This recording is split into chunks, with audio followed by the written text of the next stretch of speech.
Day one of learning A. ಬೆಳಗ್ಗೆ ಎದ್ದು ರೆಡಿಯಾಗಿ ಎಲ್ಲರಾಗಿ ಕಾಲೇಜ್ಗೆ ಹೋಗಿ ಸೊ ಎಲ್ಲ ಕ್ಲಾಸಸ್ ಎಲ್ಲನೂ ಅಟೆಂಡ್ ಮಾಡಾದ್ಮೇಲೆ ಮತ್ತೆ ರೂಮ್ ಬಂದು ನಾನು ಎ ಕಲಿಯೋದನ್ನ ಸ್ಟಾರ್ಟ್ ಮಾಡಿದೆ. ಸೊ ಇಲ್ಲಿ ನಾವು ಎ ಕಲಿಯೋಕೆ ಸ್ಟಾರ್ಟ್ ಮಾಡಬೇಕಾದ್ರೆ ಸೊ ಎಗೆ ಏನೇನು ಸ್ಕಿಲ್ಸ್ ರಿಕ್ವೈರ್ಡ್ ಇದೆ, ಏನೇನು ಸ್ಕಿಲ್ಸ್ ಬೇಕು ಅಂತ ನಮಗೆ ಮೊದಲು ತಿಳ್ಕೊಬೇಕು ನಾವು. ಸೊ ನಾನು ಎಲ್ಲ ಏನೇನು ಸ್ಕಿಲ್ಸ್ ಬೇಕು ಅಂತೆಲ್ಲ ರಿಸರ್ಚ್ ಮಾಡಬೇಕಿದ್ರೆ ನನಗೆ ಒಂದು ಕ್ಲಿಯರ್ ಆಗಿರೋದು ಎ ರೋಡ್ ಮ್ಯಾಪ್ ಏನಿದೆ ಅದು PDF ಇದೆ. ಸೊ ಆ PDF ನಿಮಗೂ ಬೇಕಂದ್ರೆ PDF ಅಂತ ಕಾಮೆಂಟ್ ಮಾಡಿ, ಮತ್ತೆ PDF ನಿಮಗೆ ಡೈರೆಕ್ಟ್ DM ಮಾಡ್ತೀನಿ ನಿಮಗೆ. ಸೊ ಎ ಕಲಿಯೋಕೆ ನಾವು ಒಂದು ಪ್ರೋಗ್ರಾಮಿಂಗ್ ಲ್ಯಾಂಗ್ವೇಜಸ್ ಯೂಸ್ ಮಾಡ್ತೀವಿ. ಸೊ ಆ ಲ್ಯಾಂಗ್ವೇಜ್ ಪೈಥಾನ್. ಓಕೆನಾ? ಸೊ ಪೈಥಾನ್ ಇವತ್ತಿನ ನಾವು ಸ್ಟಾರ್ಟ್ ಮಾಡೋಣ. ನಾನು ಪೈಥಾನ್ ಎಲ್ಲಿ ಕಲಿಯೋಣ ಅಂತ ಎಲ್ಲ ಹುಡುಕಬೇಕಿದ್ರೆ ನನಗೆ ಸಿಕ್ಕಿದ್ದ ಇಂಜಿನಿಯರಿಂಗ್ ಕನ್ನಡ. ಸೊ ಇದರಲ್ಲಿ ನಿಮಗೆ ಫುಲ್ ಪ್ಲೇಲಿಸ್ಟ್ ಇದೆ. ನಿಮಗೆ ಪೈಥಾನ್ ಬೇಸಿಕ್ಸ್ ಇಂದ ಅಡ್ವಾನ್ಸ್ ವರೆಗೂ ಟೀಚ್ ಮಾಡಿದ್ದಾರೆ. ಸೊ ಇದರಿಂದ ನಾವು ಸ್ಟಾರ್ಟ್ ಮಾಡೋಣ.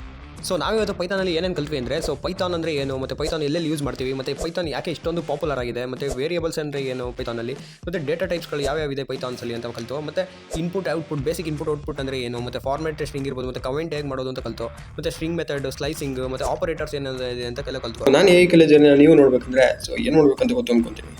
ಸಿಗೋಣ ಮತ್ತೆ.